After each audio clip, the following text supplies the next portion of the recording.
नमस्कार, मैं अमर मोटिवेशनल आपके उत्तर प्रदेश से। मेरे दोस्तों, आज की कहानी, आज का शीर्षक बहुत ही प्रेरणादायक है, बहुत इंटरेस्टिंग है, आपकी जीवन बदल देगी। मेरे दोस्तों, प्रकृति सब दिखाती है, प्रकृति सब समझाती है, प्रकृति हर घटने को दर्शाती है, लेकिन हम और आप अनभिज्ञ होते हैं, हम और आप ना समझ होते हैं, देखते हुए भी इग्नोर करते हैं। दोस्तों, इसी तरह कहानी एक ईगल की है, एक बाज की है। जो बाज होता है उसकी उम्र तो 70 साल होती है, उसकी आयु 70 साल होती है, लेकिन 40 साल जब वो क्रॉस करता है, 40वां साल जब वो क्रॉस करता है, तो उसके चोंच बैंड हो जाते हैं, मोस्ट रिच, उसकी चोंच बैंड हो जाते हैं, मुड़ जाते हैं। उसका जो पंख होता है, पंख जो होता है बहुत भारी हो जाता है, उसको उड़ने में दिक्कत होती है, शिकार करने में, हवा की तरह उड़ने में उसको काफी दिक्कत की सामना करनी पड़ती है। और कहानी यही नहीं थमती है, उसके जो पैर का नाखून होता है, उसका पैर का नाखून बैंड हो जाता है और वो झपटा जिसे मारता है वो नहीं मार पाता, शिकार छूट जाता है। तो वो 40 जब क्रॉस होता है तो बहुत दुखमय उसका जीवन शुरू होता है।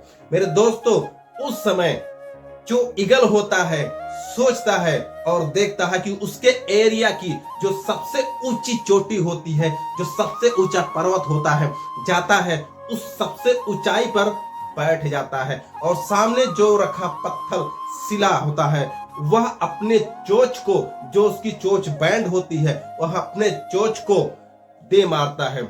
वह चोंच उस पत्थर पे मारता है ताकि उसके चोंच नए निर्माण हो सके और वो शिकार करके अपना पेट भर सके। दोस्तों, जब वह चोंच पत्थर पे मारता है तो लहू बहते हैं, खून बहता है, असहनीय पीड़ा होती है, दर्द होता है, लेकिन इसके बावजूद भी उसको विश्वास होता है, उसको अनुमान होता है कि ये दर्द, ये पीड़ा कुछ समय के लिए है।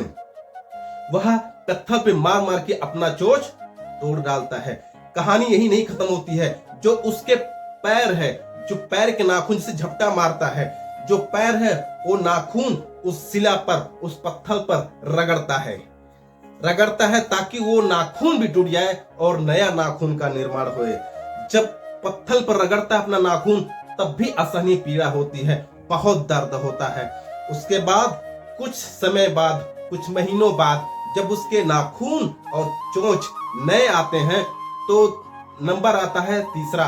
उसके जो पंख होते हैं, जो उड़ान भरने में उसे दिक्कतें होती है, वो अपने चोंच से उस पंख को नोचता है, उस पंख को निकालता है।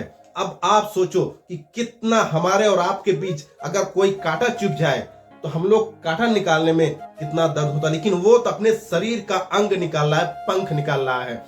इतना असहनीय पीड़ा सहते हुए जब 6 महीने बाद उसका पंख का नया निर्माण होता है, उसके चोंच आ जाते हैं, उसके पैर का नाखून सही हो जाता है, तो 6 महीने बाद उस चोटी से नीचे की तरफ ईगल आता है। जब ईगल आता है तब वह शिकार करने में सक्षम होता है मेरे दोस्त, और उसके बाद ईगल 30 महीने नहीं 30 साल फिर जीवन जीने की अभिलाषा रखता है।